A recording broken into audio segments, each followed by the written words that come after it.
ikaw na lang siguro yung palagi na lang nagpupunta sa shop para lang magpakarga ng battery.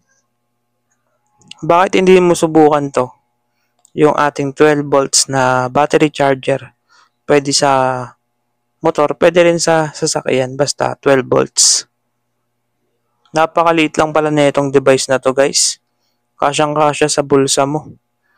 Sa bag. Pwedeng-pwede mo ilagay. Pati sa compartment ng motor mo. Para anytime, in case of emergency, pwede mo siyang magamit.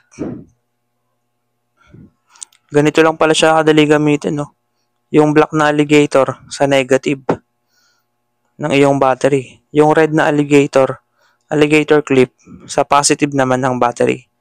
Then, saksak mo lang sa iyong 220 volts na saksakan. Tulad niyan. Ganyan lang kasimple i-operate yung ganitong klaseng battery charger.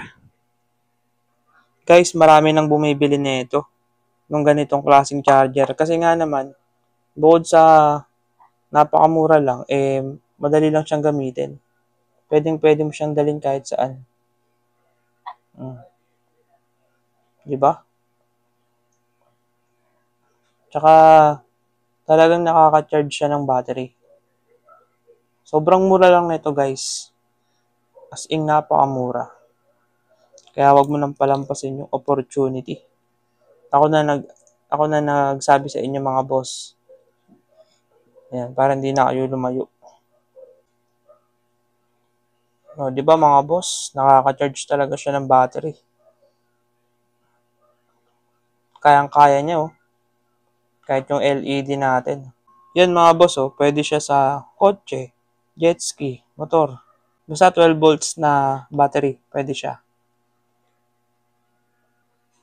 Kaya kung ayaw mo nang pumunta sa mga shop para lang magpa-charge, i-try mo na to, guys. I-try mo na tong ating nabiling battery charger dito sa TikTok shop.